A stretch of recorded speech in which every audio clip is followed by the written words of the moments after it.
Hello chess friends and welcome to A00 Chess channel and welcome to a spectacular game from the TCEC Season 25 Premier Division that you can follow now on the official and beautiful TCEC website. We have here the battle of the leaders. We have here the beautiful game between Stockfish 16 and the Leela C Zero, and this game has, I think, really a beautiful and spectacular tactical moment. Again, we'll see sort of a signature move by Stockfish today. Stockfish will again play a beautiful rook lift, will dance with the rook all over the board and then eventually sacrifice it for the exchange. In my opinion, very spectacular way to include the rook into the game. But as I said, it seems to me always that this rook lifts are really the signature move by Stockfish, because I've analyzed now many games by the fish, and always Stockfish is searching for the opportunity to really include the rook in a fast way into the game. So in my opinion, really spectacular game, but here also instructive game in which you can learn really how to include your rooks in a better way into the game. So pay good attention. Beautiful and spectacular game here by Stockfish 16 and Leela C Zero. So with the white pieces, the fish opened with move G3. Leela's response was G6 after bishop to G2, bishop to G7, D4, C5, and after a couple more moves, the game transposed into the Dutch defense, into the so-called Mujanach formation with the move F5 and C5. So basically, black is relying on these spaces that you have here in the center of the board, but this structure is actually weak because it can be immediately hit by this flank attack with move H4, H5 that of course Stockfish immediately played. So there is always a huge problem about this Mujanach formation. The main goal for black is to build sort of a structure here, D6, then A6, B5, hitting here the flanks, supporting also the attack with your Dark bishop. But the main issue is that in order to keep the structure somehow fixed, somehow healthy, you have to play in one particular moment the move D6, and then eventually when you play the move D6, you have already advanced the pawn on F5. There is a huge hole on the E6 square. So it's, in my opinion, not really the best of openings that you can play. My brother loves to play this opening, and I had sometimes some issues how to face this one, but I found really a beautiful system that I've also explained here on my YouTube chess channel.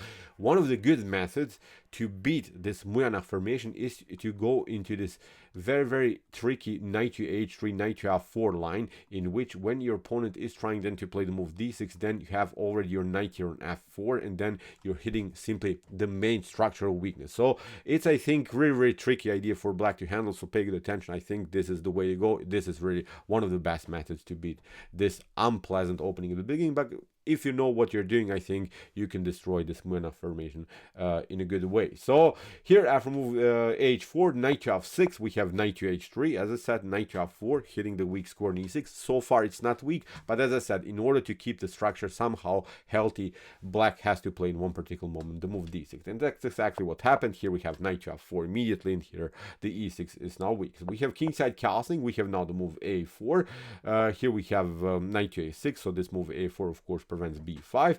We have now h5 immediately, and what should black do? For instance, if you try here the move g5 to somehow keep the position on the king side locked, then white simply continues with h6, hits the bishop. You have to step back. We attack simply the pawn again. You're maybe advancing it, but again, you didn't change anything here. Knight on f4 is coming. F3 in some lines maybe can be further played. We can also include maybe the rook further into the attack. Knight to c3 is going to happen. Maybe e3, queen to e4.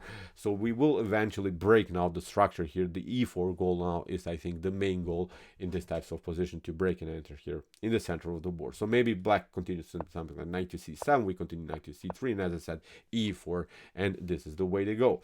Here after move h5, that's why here queen to e8 was played by Leela C Zero, connecting the queen to the square g6, but also preparing in some lines the move e5, finally get rid of this backward pawn. That's also a huge problem in the continuation of the game. Stockfish continues with knight to d2. We have bishop to d7, and now comes the signature move of Stockfish. We have here a beautiful rook lift with rook to a3. This is the way to go. Look at this, where this rook is coming. The rook is going, of course, to the square e3, is trying to somehow put more pressure against this backward pawn on e7 and also against the weak square on e6. So what should black do? For instance, if you play bishop to a4, this wouldn't be good because of Hg6, many weaknesses here. e6 weak, but also g6 is weak, but we can play immediately. I don't know, knight to g6, you play something like bishop to c2, we deliver a check, Queen takes e7, we pick up now this one, and there's simply no good way anymore to defend this pawn on f5. Look at this, it's attacked, you cannot play knight to e4. This square is taken 3 times by our pieces here, by the knight, by the bishop, and by the queen. You could maybe try knight to d7, but now look at this, rook to e3 is coming, rook to e6 will happen, so you're getting destroyed, I think, in the next couple of moves. So that's why after rook to a3, rook to c8 by Leela C Zero, knight to f3, again with the same plan to hit the weak square on e6. We have knight to e4, h takes g6, h takes g6, and now knight to d2, knight to f6 here again by Leela C Zero, and now Stockfish again plays the same move, knight to f3. Again Leela plays knight to e4, but now Stockfish changes the direction and plays now the beautiful c4 square. Is not allowing here b5 to happen. So far this is everything compact here, nothing can happen on this side of the board. But of course here Stockfish play now the move c4, leaves also now a little bit the b4 unprotected. Now the b4 square is sometimes useful here for black, but when we think about this position a little bit harder, okay, you have this unpleasant knight on b4, but actually it's not doing so much. It is well placed, but it doesn't have support. When we get from white's perspective our knight on e6 here, then it's a different story. Look at this, we have already many pieces that are attacking already the king side here. Okay, black has a good piece but doesn't have support with other pieces, so it's a lonely knight, I would say here. Good knight, but it's simply lonely without support. So here from this point on, Stockfish is taking over. I think here Stockfish plays the beautiful rook to e3 with the preparation even to play rook takes e4, and then to play knight to g5, and then simply occupy the e6 square. We have bishop to a4. Stockfish sacrificed the pawn. Here Leela took it. b3 by Stockfish. What should black do? For instance, if you play here knight to c3, then look at this, what happens. We can even play a rook sacrifice. Rook takes c3, bishop takes c3, bishop to d2, bishop takes d2, king to d2 is even here a possibility. But look at this now. You're so weak here on this side of the board. The white king is perfectly fine on d2, although it's a strange square. This wasn't played in the game, but I wanted to show what happened. Here in the continuation, for instance, bishop to d7 can be played, but now with queen to a1, this is devastating. This is simply undefendable anymore. You can maybe try rook to f6, but look at this. This is now a beautiful attacking flow. This other knight is coming into the game. You have to step back. Look at this. We have even a rook sacrifice as a possibility. We include now the queen into the game, and in some lines, of course, black doesn't have to play the game like this. But for instance, this is also a spectacular way to end the game. So this could be also one of the possible continuations. So it's very, very dangerous.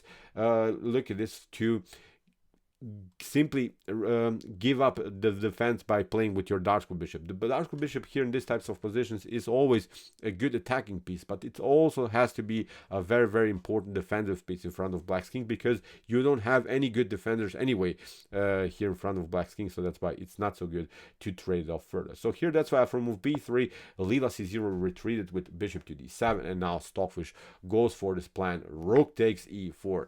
The rook was all over the board and now got sacrificed for the powerful knight on e4 after f takes e4. Now we have this plan. Now this main weakness is now collapsing here in black's position, and this is really instructive how Stockfish occupies now the weakness with both of this powerful knight. So rook to f5, we have knight to e6, bishop to e6, knight to e6 again, queen to f7, bishop to f4, trying of course also to fix the structure with the move e3, include the queen into the game, and then hit further here the structure, maybe queen to h3, maybe deliver also annoying checks on h7. So that's why e3 was played by Leela C Zero, not allowing the queen to get into the game with e3. So very, very important defensive move here by Leela C Zero, stopping of course a little bit here white's progress. We have f takes e3, g5, and now comes another stunner here, maybe even the most beautiful move of the game here. Stockfish played a beautiful bishop to f3, sacrifices simply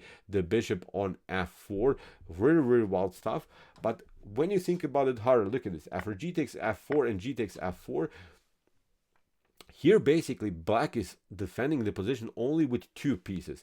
On the other hand, I think white is attacking here the position with 3 pieces. This piece is also out of game. This piece, as I said, is good, but it's simply far away from the action, cannot be even included somewhere else on into the game. Knight to d3, knight to c2 is not possible, so nothing can be improved here in black's position. Basically, black has to defend now this position with the bishop, with the queen and the rook here against the very powerful here knight, bishop, rook, and also the queen 4 versus 3, or maybe a 3 versus 2 attack here by white against black. So really crazy position that Stockfish sacrifice now when we count now the material, the whole rook, in order to have now a beautiful attacking chance. So here after g takes f4, what should black do?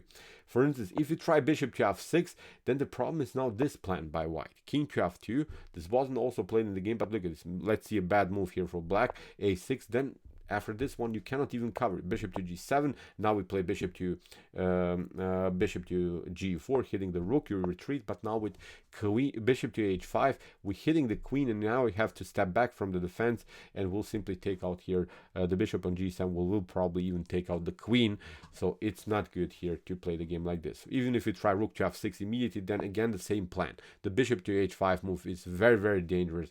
From this point on, it becomes simply completely winning game here for white. So that's why after g takes f4, Leela went with the queen to g6. Stockfish continues now with the plan king to f2, with the idea of course to play rook to g1 and hit now the bishop on g7. So that's why rook to f7 has to be played here by Leela C Zero. But now queen to f1, now this other rook is coming into the game, and Leela would love now here the situation to have the situation where Stockfish maybe gives up now the power for knight for the rook, but Stockfish is not interested, plays now the beautiful queen to h3, and here there are now many threats. Bishop to h5, many dirty ideas also on the h file. So devastating position here for black. So after move rook to f6, now there is only one winning idea here for white, which is really crazy. Every other move is basically bad here for white.